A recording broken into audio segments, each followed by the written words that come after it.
네, 안녕하십니까. 김선생의 서울 이야기를 진행하는 강사 김효입니다. 이번 시간에는 청계산 등산로 입구에 해당되는 원지동, 옛 지명으로는 원톡골에 대해서 알아보도록 하겠습니다. 자, 여러분들 조선시대에는 남쪽으로 내려가는, 한양에서 남쪽으로 내려가는 세 루트의 대로가 있었습니다. 첫 번째 들을 수 있는 것이 한강진, 지금의 한남동 일대에서 나로를 타고 건너서 지금의 신사동 지역인 사평도로 내려가서 동래까지 가는 영남대로가 있겠고요. 두 번째 루트가 바로 동제기 나로를 건너서 해남 충청 통영으로 가는 삼남대로로 가는 길이 있고, 또 하나는 노들나루를 거쳐서 서울에서 수원으로 가는 이 수원 별록길이 있었습니다. 그 중에서 여러분들이 한강진을 건너서 내려가는 길이 바로 이 영남대로길이 되겠고, 오늘날의 신사동 이 양재역을 거쳐서 가는 길이 되겠습니다. 또 하나의 길이 남태령을 넘어서 삼남대로로 가는 길이라고 말씀을 드렸는데요. 자, 이 말죽거리라고 불리우는 이 양재동 길로 오는 길에는 지금 이 도곡동 은광역으로 넘어가는 뒷길이 있겠는데요. 바로 이 뒷길을 지나서 이 말죽거리를 거쳐서 영남대로가 쭉 이어져서 지금의 경부고속도로와 평행을 하면서 남쪽으로 길이 이어지게 됩니다. 자, 그래서 이루어지는 지금 길을 가다 보면 바로 이 고속도로의 뒷길에 해당되는 이 뒤편 길에는 신원동과 원지동이 있는 것을 알 수가 있습니다. 자, 여기서 이 원지동이라는 것은 원터가 있던 마을이라는 의미에서 원지동이라는 명칭이 붙여졌던 것이죠. 자, 그에 비해서 신원동은 이 원터가 옮겨가서 새롭게 원이 들어선 마을이라고 해서 한자로는 신원동, 새원마을이라는 명칭이 한자화되어서 이렇게 전해져 온다라고 보시면 되겠습니다. 어찌됐든 이 지역은 예전부터 원이 있었다는 얘기가 되겠는데요. 이 원이라는 것은 이 국가에서 운영하던 일종의 관영여관이 원이었었던 것이죠. 자, 조선시대의 중요한 육상교통의 기본 시스템이 바로 이 역참제도였었고, 그 역참제도의 보조기관으로서 숙박시설이 들어섰던 것이 바로 이 원에 해당이 되는 것인데, 특히 임진병자호란 이후에 국가재정, 국가체제 등이 다 흐트러지기 시작하면서 이 국가에서 운영하던 원이 점차 민간 운영으로 넘어가서 주막과 같은 형태로 바뀌긴 하지만, 그러면서도 이 원이라는 명칭은 지명으로 그대로 남아서 서울의 이태원이니 음성의 광해원, 또 안양에 있는 인덕원 같은 이 원이라는 명칭이 붙여진 것으로 오늘날까지 그 지명은 내려왔다고 볼 수가 있겠고요. 또 하나 들을 수 있는 것은 이 원이라는 것이 결국 이 숙소이고, 또 한편으로는 이들 여행객들을 위해서 음식을 제공하고 잠자리를 제공하는 것이다 보니까 지금은 그 원이었던 자리가 오늘날은 또 교통상의 요지로서의 그 기능이 이어져서 떡전거리나 혹은 먹자골목 같은 것들이 이어져 내려온다고 보시면 되겠습니다. 자, 이렇게 신원동이나 원지동은 다 이 원의 역사가 담겨져 있는 지명이라고 보시면 되겠습니다.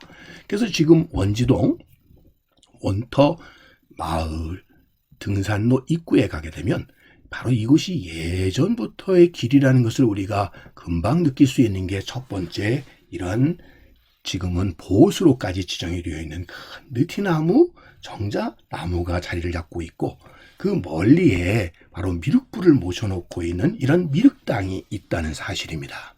자, 이 두 가지 사실만을 보더라도 이것은 다 예전의 옛길이었구나라는 것을 알 수가 있겠고요. 그 너머에 바로 이것이 지금 경부고속도로가 되는 것이죠. 자, 이처럼 옛길은 지금 우리가 쉽게 옛길의 흔적의 증거로서 우리가 이 지역이 예전에 옛길이었구나 하는 것을 알 수 있게 해주는 중요한 단서 중에 하나가 예전에 읍성이라든지 향교와 같이 국가에서 만드는 학교가 있었다든지 성이 있는 경우, 즉 마을을 지키는 이런 소성곽이 있는 경우, 이런 것들이 옛길의 첫 번째 흔적이 되겠고요.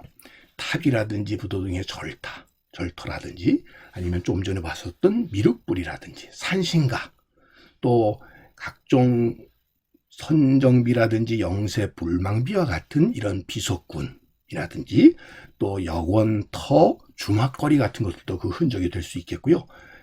느티나무 같은 이 당산나무 혹은 돌무지, 또 전설로 전해져 내려오는 이야기들, 이런 것들이 하나의 옛길의 흔적이 되겠고, 우리가 옛길을 지금 우리가 이렇게 거닐게 되면, 그를 찾아 걷게 되면서 만나는 것들이 어떤 의미에서는 이러한 흔적들을 통해서 얻을 수 있는 우리의 전통 문화가 아닐까 싶습니다.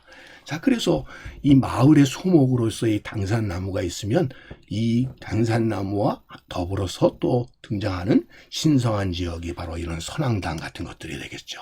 또 나그네들마다 돌을 하나씩 올리고 소원을 빌었었던 이런 소원탑의 흔적이라든지, 또 호한 등의 호랑이의 피해를 막거나 도적의 피해를 막게 해달라고 빌었었던 이런 산신가 하면 늘 이 산할아버지, 산신령이 모셔져 있고 그곳에 호랑이가 함께하는 이런 산신각에서의 하나의 신앙의 공간들도 나타날 수 있겠고, 꿀떡고개와 같은 떡전거리와 더불어 성황당이 있는 것이라든지, 곳곳에 이런 산신각의 흔적들, 산신령, 이런 것들이 다 이곳이 다 옛길이었다는 것을 확인해주는 예가 아닐까 싶습니다. 지금의 수원 별로의 지시대 고개를 넘어가면서 만날 수 있는 이 미륵고개의 법화당에도 예외 없이 이런 미륵신앙이 함께하면서 결국 이곳을 지나는 이들의 안전을 기원해주는 하나의 신앙의 대상이 됐다고 볼 수가 있겠습니다. 혹은 이런 최영 장군의 사당 같은 것들도 그러한 한 예라고 볼 수가 있겠고요.